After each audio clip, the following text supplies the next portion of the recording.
આજે માર્કેટમાં શું થયું અને એનાથી પણ વધારે જરૂરી કે આવતીકાલે શું થઈ શકે છે.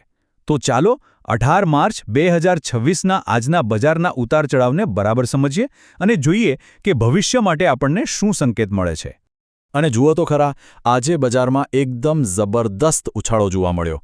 નિફ્ટી 50માં લગભગ 197 પોઈન્ટનો અને બેંક નિફ્ટીમાં તો જુઓ સીધા 450 પોઈન્ટનો વધારો.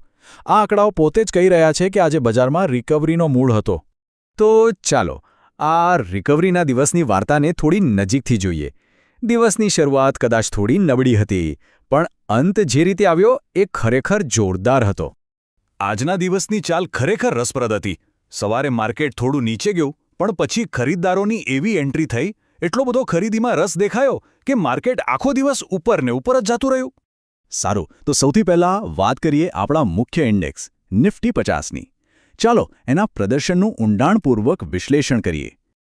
અહીંયા આંકડા જુઓ. નિફ્ટી 23,632 પર ખુલ્યો.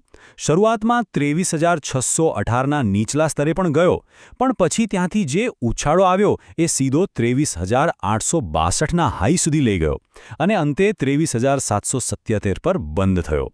આ આંકડા દિવસની મજબૂત વાપસીની આખી વાર્તા કહી દે છે. અને જો ટકાવારીમાં જોઈએ તો નિફ્ટી 50માં પૂરા 0.83%નો વધારો થયો, જે એકદમ મજબૂત અને પોઝિટિવ ક્લોઝિંગનો સંકેત છે.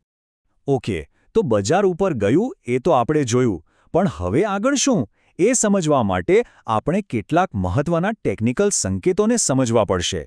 સમજો કે આ બજારની ભાષા સમજવાની એક ચાવી છે. આપણે વારંવાર સપોર્ટ અને રેઝિસ્ટન્સ જેવા શબ્દો સાંભળીએ છીએ, પણ આ છે શું? એકદમ સરળ ભાષામાં કહીએ તો આને બજારના ફ્લોર અને સીલિંગ સમજો. સપોર્ટ એટલે કે ફ્લોર, એક એવું લેવલ જેની નીચે બજાર સહેલાઈથી નથી જતું. અને રેઝિસ્ટન્સ એટલે કે સીલિંગ, એક એવું લેવલ જેને તોડીને ઉપર જવામાં બજારને મહેનત કરવી પડે છે. બીજો એક મહત્વનો સંકેત છે RSI એટલે કે રિલેટિવ સ્ટ્રેન્થ ઇન્ડેક્સ. આ શું કરે છે? એ બજારની તાકાત અને ગતિને માપે છે. અત્યારે નિફ્ટીનો RSI છે 37.04. આ આંકડો એવું સૂચવે છે કે બજાર ઓવરસોલ્ડ ઝોનમાંથી એટલે કે વધુ પડતી વેચવાલીની સ્થિતિમાંથી હવે બહાર આવી રહ્યું છે.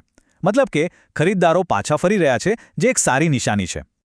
તો આ તો થઈ નિફ્ટીની વાત. હવે જરા બેન્કિંગ સેક્ટર તરફ નજર કરીએ. ચાલો જોઈએ કે બેંક નિફ્ટીમાં શું થયું અને આ ટેકનિકલ સંકેતો ત્યાં કેવી રીતે કામ કરી રહ્યા છે. અને બેંક નિફ્ટીએ પણ જરાય નિરાશ નથી કર્યા.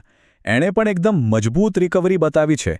જુઓ, 54,927 પર ખુલ્યો, 54,689 સુધી નીચે ગયો અને પછી ત્યાંથી એવો જોરદાર ઉછાળો આવ્યો કે સીધો 55,554ના હાઈ પર પહોંચી ગયો અને છેલ્લે 55,326 પર બંધ થયો. ટૂંકમાં જે વાર્તા નિફ્ટીની હતી એવી જ કંઈક વાર્તા અહીં પણ જોવા મળી. તો બેંક નિફ્ટીના મુખ્ય મુદ્દા ફટાફટ જોઈ લઈએ. કુલ 450 પોઈન્ટનો વધારો.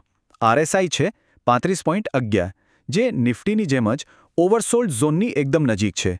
અને એનો ફ્લોર એટલે કે સપોર્ટ છે 55,000થી 55,100ની વચ્ચે અને સીલિંગ એટલે કે રેઝિસ્ટન્સ છે 55,600થી 55,700ની વચ્ચે.